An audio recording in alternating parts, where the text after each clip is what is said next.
हरे कृष्णा। सनातन धर्म में हर माह के शुक्ल पक्ष और कृष्ण पक्ष की एकादशी तिथि को भगवान विष्णु की पूजा आराधना का बड़ा महत्व है। मान्यता है कि ऐसा करने से जीवन में सुख समृद्धि और खुशहाली आती है। फाल्गुन माह के कृष्ण पक्ष की एकादशी तिथि को विजया एकादशी के नाम से जाना जाता है।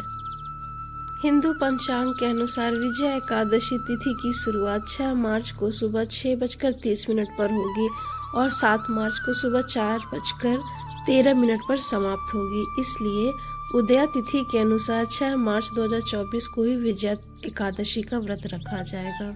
विजया एकादशी के दिन सुबह जल्दी उठे, स्नान आदि के बाद स्वच्छ कपड़े धारण करें, सूर्य देव को जल अर्घ दें, एक छोटी चौकी पर लाल कपड़ा बिछा दें और उस पर विष्णु जी की प्रतिमा रखें।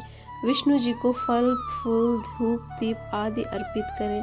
फिर सभी देवताओं को उनके साथ आरती करें। विष्णु जी के मंत्र और विष्णु चालीसा का भी पाठ कर सकते हैं। विष्णु जी का जो प्रिय मंत्र है ओम नारायणाय लक्ष्मय नमः मंत्र का 108 बार जाप कर सकते हैं। आइए अब हम फाल्गुन कृष्ण पक्ष की विजया एकादशी के व्रत कथा के बारे में जानते हैं। एक बार धर्मराज युधिष्ठिर बोले, हे जनार्दन, हे श्री कृष्ण, फाल्गुन मास के कृष्ण पक्ष की एकादशी का क्या नाम है और उसकी विधि क्या है, कृपा करके आप मुझे बताएं। तब श्री भगवान बोले, राजन, फाल्गुन मास के कृष्ण पक्ष की एकादशी का नाम ही विजया एकादशी है। इसके व्रत के प्रभाव से मनुष्य को विजय प्राप्त होती है। यह सब व्रतों से उत्तम व्रत है। इस विजया एकादशी के महात्म्य के श्रवण व पठन से समस्त पाप नाश हो जाते हैं।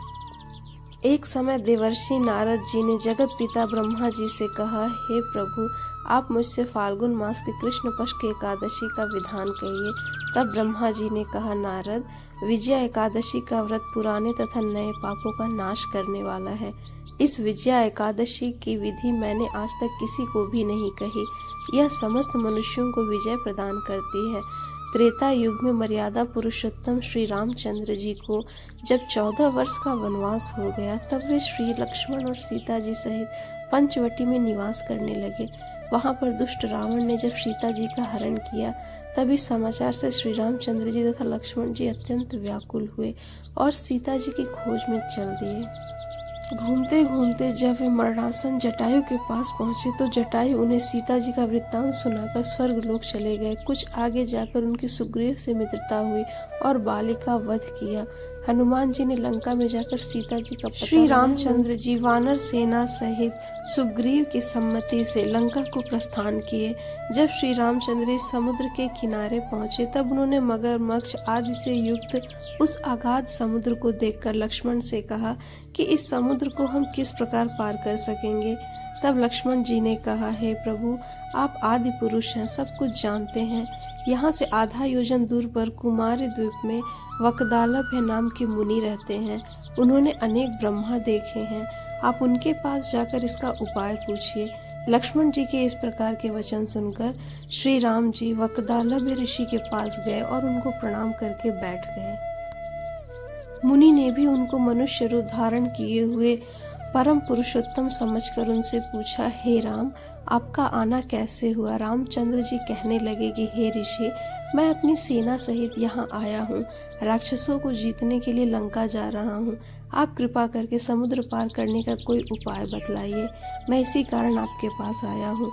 वकदालभ ऋषि बोले, हे राम, फाल्गुन मास के कृष्ण पक्ष की एकादशी का उत्तम व्रत करने से निश्चय ही आपको विजय की प्राप्ति होगी। साथ ही आप समुद्र भी अवश्य पार कर लेंगे।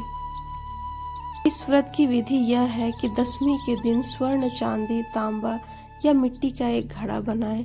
उस घड़े को जल से भरकर 5 पल्लव रख वेदिका के ऊपर स्थापित करें। उस घड़ी के नीचे सतनजा या जौ रखें। उस पर श्री नारायण भगवान की स्वर्ण की मूर्ति स्थापित करें। एकादशी के दिन स्नान आदि से निवृत्त होकर धूप, दीप, नैवेद्य, नारियल आदि से भगवान की पूजा करें। तत्पश्चात घड़े के सामने बैठकर दिन व्यतीत करें और उस दिन रात्रि को भी उसी प्रकार बैठे रहकर जागरण करें। द्वादशी के दिन नित्य नियम से निवृत्त होकर उस घड़े को किसी ब्राह्मण को दे दें।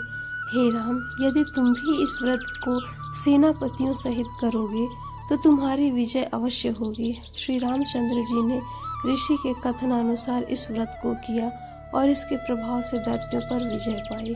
श्री कृष्ण ने कहा, हे राजन, जो कोई मनुष्य विधि पूर्वक इस व्रत को करेगा, दोनों लोकों में उसकी अवश्य विजय होगी। श्री ब्रह्मा जी ने नारद जी से कहा था कि हे पुत्र, जो कोई इस व्रत के महात्म्य को पढ़ता या सुनता है, उसको वाजपेय यज्ञ का फल प्राप्त होता है।